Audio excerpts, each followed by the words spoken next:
Bismillahirrahmanirrahim. Assalamualaikum warahmatullahi ta'ala wabarakatuh. Kembali lagi bersama saya di channel YouTube Hanif Fani.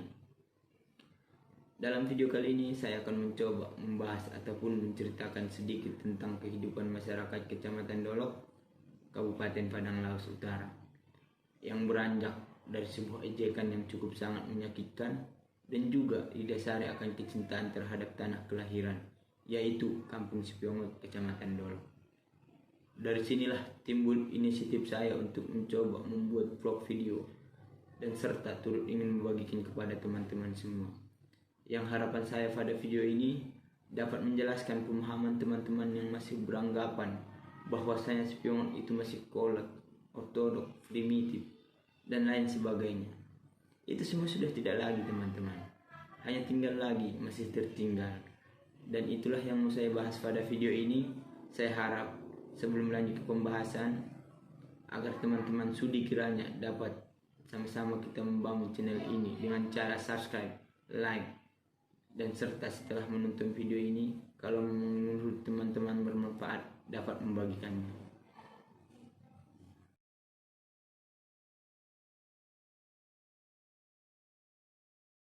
Sipiongot adalah salah satu desa yang menjadi pusat kota daripada Kecamatan Dolok, Kabupaten Padang Laos Utara atau Paluta, yang beribu kota di Gunung Tua. Kecamatan Dolok sekarang adalah hasil dari pemekaran di tahun 2007 yang menjadikan Sipiongot menjadi terbagi dua, yaitu Kecamatan Dolok dan Kecamatan Dolok Sigumpulan, yang sama-sama berindukkan Kabupaten Padang Laos Utara. Yang sebelumnya kedua kecamatan ini adalah satu, yaitu Kecamatan Dolok yang beribu kota di Pasar Sipiongot, Kabupaten Tapanuli Selatan, dan menjadikan desa Kecamatan Dolok menjadi sedikit, yaitu hanya tertinggal 86 desa dengan luas 492,45 km persegi dan kepadatan 46 juta jiwa. Karena pemekaran ini memisahkan 44 desa menjadi Kecamatan Dolok Sigumpulan yang beribu kota tepat berada di Desa Simundol dengan induk yang sama, yaitu Kabupaten Padang Laos Utara. Untuk menuju Sipiongot, kalau dari Medan, ibu kota daripada Sumatera Utara, itu bisa dilalui melalui jalan darat dengan dua lintas, yaitu lintas timur dan lintas tengah, dengan jarak waktu tempuh yang sangat jauh berbeda.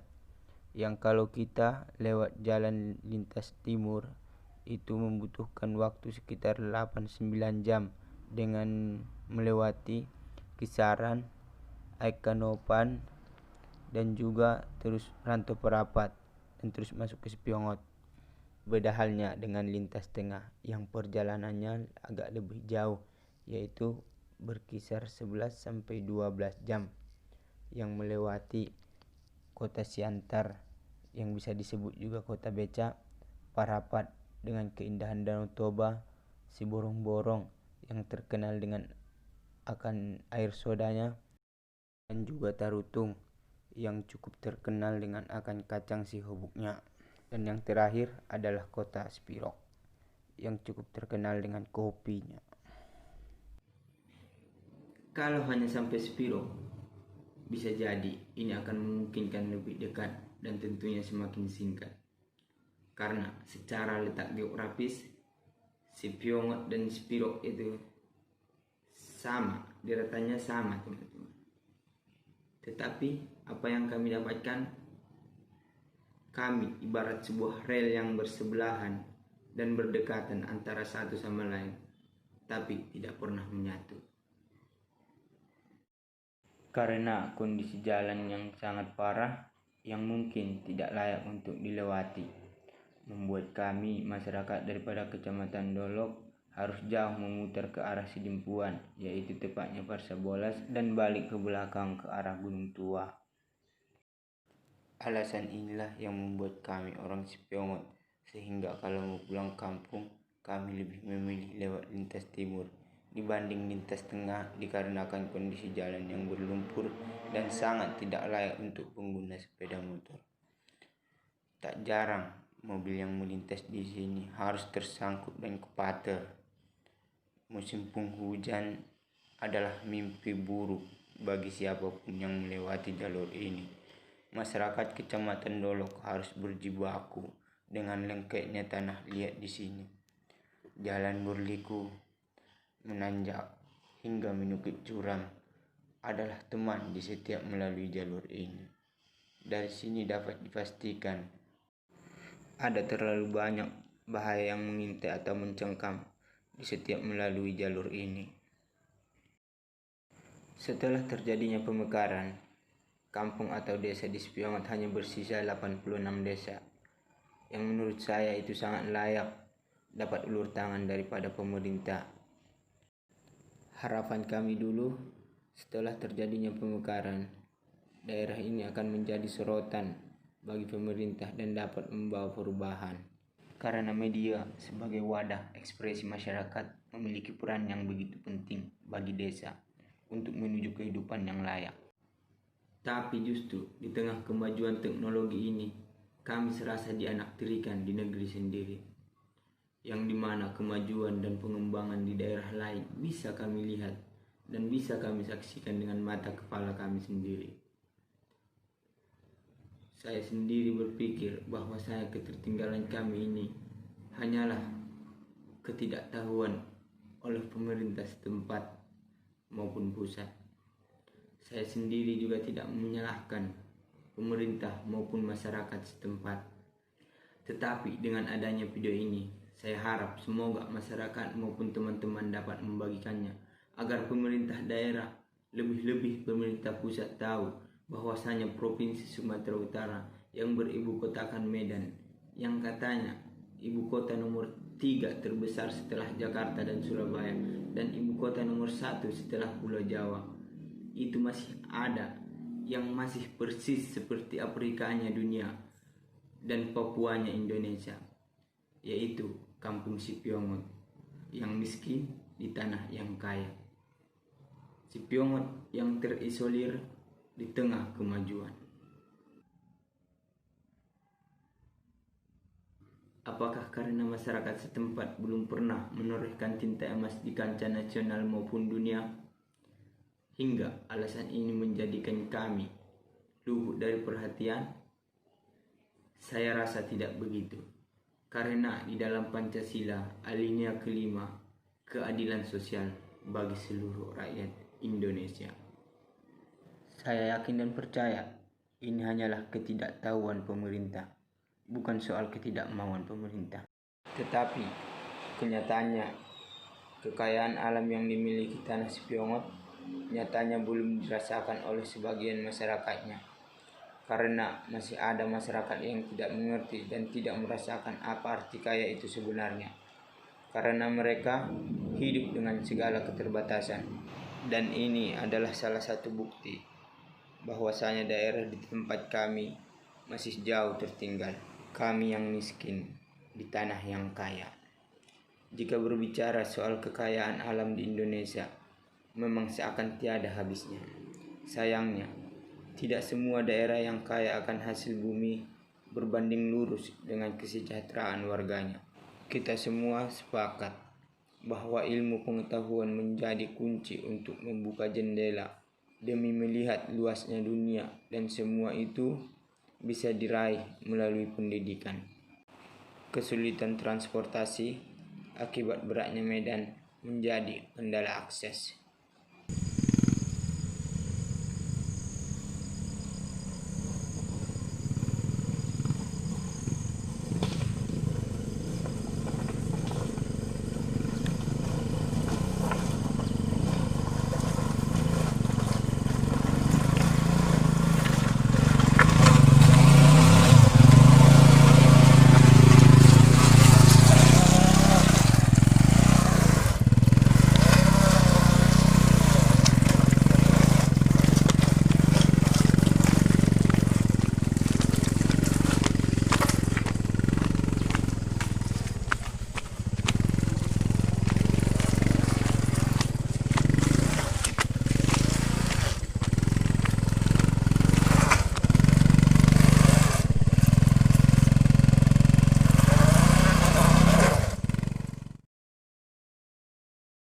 Padahal roda kemajuan zaman yang membawa bumi Katulistiwa ini terus berkembang. Tetapi kenapa daerah kami masih tertinggal? Jadi teman-teman, kalau berbicara soal permasalahan yang ada di Desa Sipiongot, Kecamatan Dolok, bukan soal infrastruktur semata, tapi masih banyak persoalan lainnya. Kita ambil salah satu contohnya, yaitu pendidikan. Pendidikan yang serba keterbatasan menjadikan daerah ini semakin tertinggal. Karena kurangnya sumber daya manusia yang produktif dan handal, menjadikan sumber daya alam tidak terkelola dengan baik. Dan inilah kekhawatiran yang sebenarnya. Jauh sebelum corona merubah status menjadi pandemi, bahkan di Cina pun belum ada, yang dampaknya ini membuat suatu kegelisahan bagi dunia. Tetapi jauh daripada itu, masyarakat kami di Sipiongot sudah merasakan kepanikan, kegelisahan akan bagaimana nantinya menghadapi dunia di tengah proses pendidikan yang belum memadai. Sementara kemajuan teknologi yang sungguh sangat cepat, apakah kami akan terus tertinggal? Apakah kami akan terus menjadi babu yang hanya akan jadi suruhan orang? Itu semua saya balikkan kepada pemerintah yang berwenang, karena dialah yang punya otoritas dalam permasalahan ini. Bukankah Republik ini hadir dengan janji kemerdekaan, yaitu melindungi, mensejahterakan, dan mencerdaskan warganya? Terkadang kami merasa sedih dan pilu melihat anggaran yang dikeluarkan yang begitu besar hanya untuk sebuah persiapan.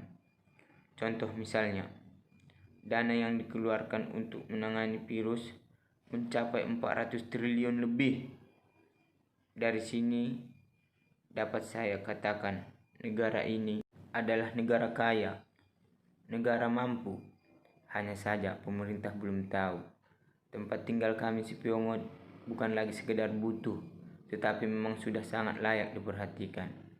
Kami yang sudah jelas merasakan kekhawatiran masa depan, kesakitan akan karena jalan, belum pernah ada turun dana sepertiga dari dana yang saya sebut tadi.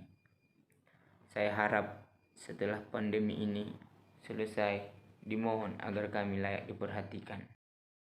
Mana mungkin pemerintah pusat tidak mengeluarkan dana untuk ruas jalan sekecil Sipiongot yang hanya berkisar lebih kurang 200 km dibanding pembangunan jalan tol Trans Sumatera yang panjangnya mencapai 2.765 km yang akan terbentang di Pulau Sumatera, yang akan menghubungkan dari Lampung hingga Aceh, yang memakan dana 476 triliun.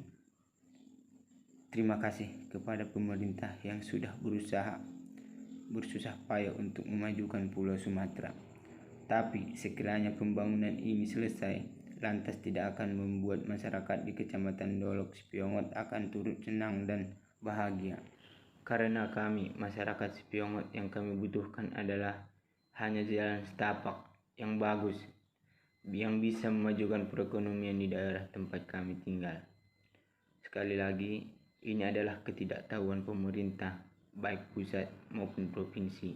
Maka saya berharap sekali kepada teman-teman semua agar mau membagikan video ini, biar masyarakat kami di Kecamatan Dolok Sipiongot itu merasakan kemajuan dan pembangunan, bukan lagi hinaan ejaan tentang Sipiongot yang kolot, primitif, ortodok, tapi teman-teman semua ikut dalam berpartisipasi untuk memajukan Sipiongot. Lebih-lebih kepada teman-teman saya yang ada di perantauan, saya mengajak bahwasanya ada tempat tinggal, tempat di mana kita dilahirkan, dibesarkan, dan tempat kita bermain yang harus kita jaga dan harus kita kembangkan. Jangan karena sudah lama di kota, hidup menetap di kota, lupa sama asal kita, lupa sama kampung kita, dan bahkan lupa sama jati diri kita. Bahwasanya kita ke kota hanya untuk merantau, mengadu nasib, dan merubah masa depan, bukan untuk merubah jati diri. Saya sendiri bukan tak bisa saya membawa kedua orang tua saya untuk menetap dan tinggal hidup di kota. Lantas, bagaimana mereka yang tidak merantau? Bagaimana mereka yang pernah merantau tapi tidak senasib dengan kita? Apakah mereka akan kita biarkan begitu saja merasakan kesakitan? Saya pribadi bukan tidak bisa saya membawa orang tua saya untuk tinggal dan hidup menetap di perkotaan. Tapi itu bukanlah alasan bagi saya. Lantas bagaimana mereka yang tidak merantau? Bagaimana mereka yang mencoba merantau tapi tidak senasib dengan kita? Dari itulah kita jangan pernah lupakan mereka, sahabat kecil kita, kawan bermain kita. Mereka itulah yang menjadi garda terdepan, benteng pertahanan, yang menjaga dan melestarikan alam Sepiongot. Kita seharusnya sudah patut berterima kasih pada mereka.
Jangan dah, Bang. Saya lagi Bang nih.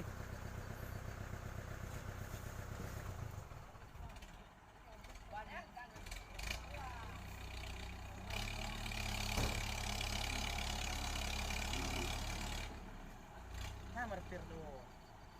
Martir mai ya kan.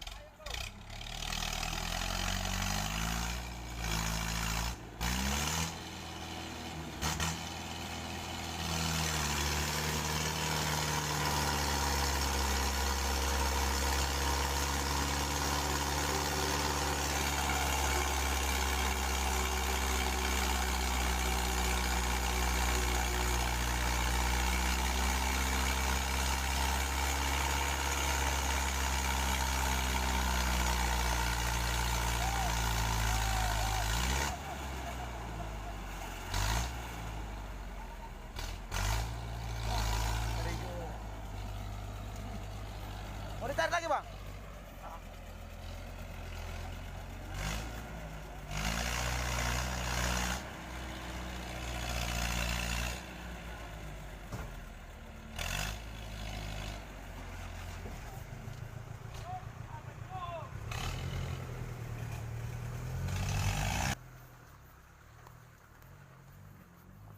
Perjuangan menuju si Bio-Bio.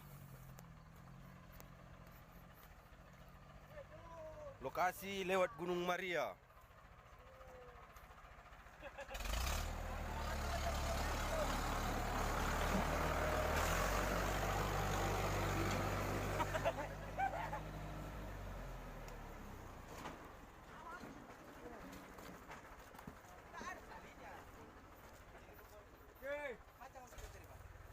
Ada rantai.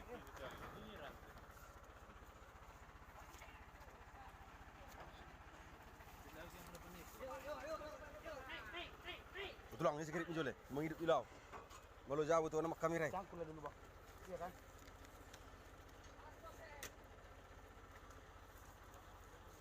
Sige, kimbro. Ito muna. Tengok betul lang.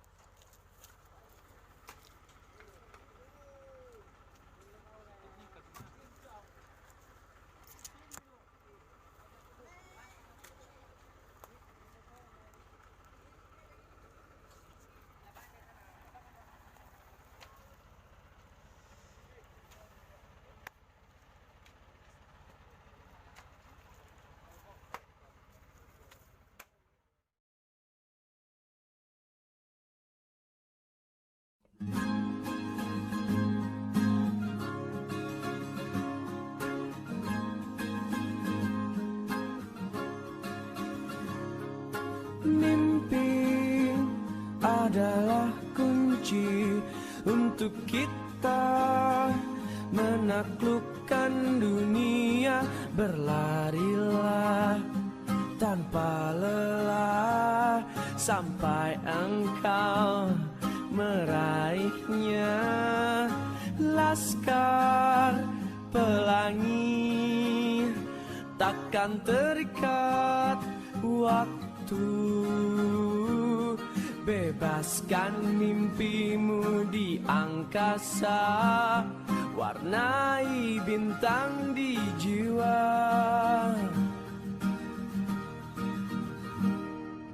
Menarilah dan terus tertawa, walau dunia tak seindah surga. Bersyukurlah pada yang kuasa, cinta kita di dunia selamanya.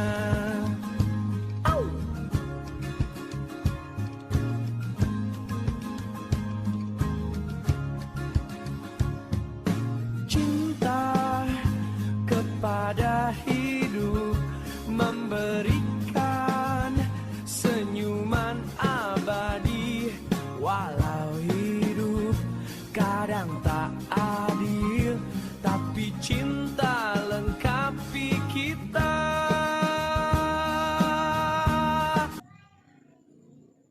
Mungkin barangkali inilah yang dapat saya sampaikan. Mudah-mudahan di lain waktu dapat kita lanjutkan. Karena masih banyak di Kecamatan Dolok Spiongot yang belum tereksplor, baik itu dari segi sejarah, kearifan lokal, adat istiadat, kerukunan umat beragama, wisata, dan masih banyak lagi. Dan ini bukan hanya sebuah retorika yang sekedar cari sensasi, yang tujuannya hanya untuk mendongkrak popularitas dan elektabilitas semata. Niat saya hanya ingin mengangkat Kecamatan Dolok dan juga ingin berbagi. Bila ada perkataan yang kurang baik, itu merupakan datangnya daripada saya, dan yang baik datangnya daripada Allah. Salam berbagi. Assalamualaikum warahmatullahi taala wabarakatuh.